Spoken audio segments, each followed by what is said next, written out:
राहुल गांधी पर ही जब सारा ठीकरा फोड़ा जा रहा है, ये ठीक है? नहीं, ये कतई बिल्कुल अनुचित है। और राहुल गांधी के ऊपर मेरे ख्याल से ठीकरा वही लोग फोड़ रहे हैं। दो तरह के लोग हैं इसमें। एक वो लोग हैं जो हम्म। कि राइट विंग की ट्रोल आर्मी है, या उनके जो विचारक, लेखक, पत्रकार, नेता, मंत्री, लफंगे, हम्म। लुच्चे, राइट विंग के लोग हैं। दूसरी तरह के वो हम्म। लोग हैं जो कि इसमें मैं देखता हूँ कि अधिकतर वो लोग भी आपको दिखेंगे अगर आप उनकी पॉलिटिकल प्रोफाइलिंग करें, तो आप देखेंगे कि इसमें से बहुत सारे वो लोग हैं जो कहीं ना कहीं लेफ्ट से एसोसिएटेड रहे हैं कभी न कभी। लेफ्ट का होना बुरा नहीं है, लेकिन असल में वो ये समझते हैं कि राहुल गांधी जिस तरीके से संघर्ष कर रहे हैं और जिस तरीके से जो उनके तरीके हैं संघर्ष करने के, उसमें कुछ प्रॉब्लम है। ठीक है। और बाकी हम्म। कांग्रेस के जो संतुष्ट लोग हैं जी, जो पिछले 10, 12, 15 सालों में जो अप्रासंगिक हो गए हैं, वो सब है।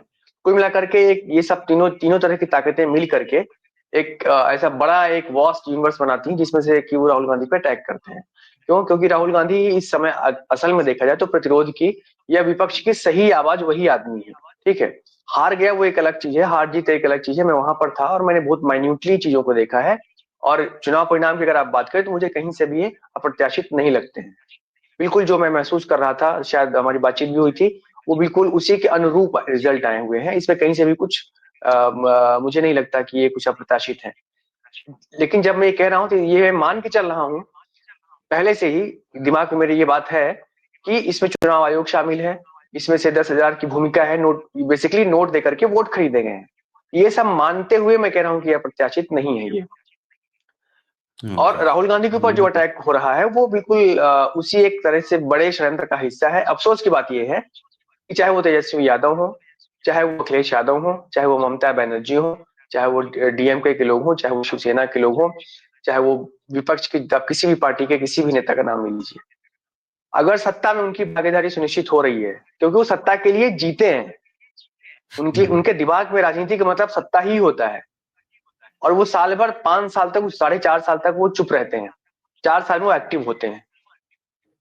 राहुल गांधी ऐसा नहीं करता। वो पदयात्रा भी करता है, वो गैर जरूरी मुद्दे, जो आपको गैर जरूरी मुद्दे लग सकते हैं राजनीति के लिहाज से, वो उनको भी उठाता है।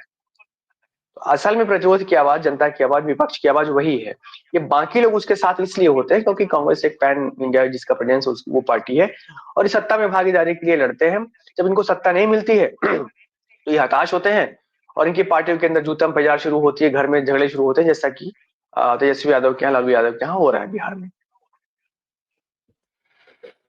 बिल्कुल ठीक बात है।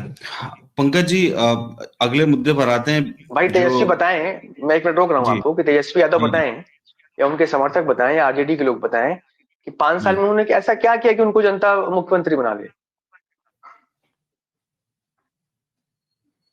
5 साल में, पिछले नौकर 5 सालों में तेजस्वी यादव ने ऐसा क्या किया, आरजेडी ने कोई ऐसा क्या यात्रा किया की? कि जनता को उनको वोट देना चाहिए। हम्म। ये मुझे कोई सिंपल छोटी सी बात है, कोई मुझे समझा दे इस वजह से हम्म। तेजस्वी यादव को जनता को वोट देना चाहिए। वो अच्छा, ये उनके जो कॉन्फिडेंस है उसका जो कारण पंकज जी बता रहे थे, क्योंकि उनको ये गुमान हम्म। था हम्म। कि हमारे पास इतने परसेंट यादव और इतने परसेंट मुसलमान तो हैं ही, कहीं जाएंगे नहीं। वो हम्म। गुमान इस चुनाव में धराशायी हो गया, धूल धूसरित हो गया। और मैं आपको बता दूं 2-3 चीजें और। हम्म। 2005 से लेकर के बिहार में कोई भी यादव मुख्यमंत्री नहीं बना। बीच का थोड़ा समय छोड़ दिया तो उप मुख्यमंत्री बने वो, जब से नीतीश कुमार हम्म। वहां पे चीफ मिनिस्टर आए हैं। हम्म। और यही हाल उत्तर प्रदेश में हुआ है। वहां पे भी जो यादव डोमिनेंस था, यादव हेजेमोनी थी पॉलिटिक्स में, वो टूट चुकी है, खत्म हो गई है। और यही हाल बिहार में हुआ है, वहां पे वो यादव हेजेमोनी टूट गई है।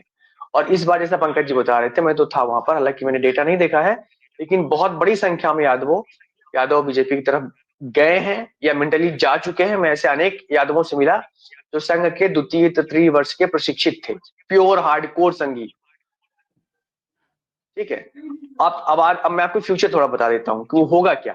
कि आने वाले समय में जो इनका मुस्लिम वोट बैंक है वो चला जाएगा ओवैसी के पास, जो यादव हैं वो चले जाएंगे, आधे चले जाएंगे बीजेपी। बीजेपी के पास।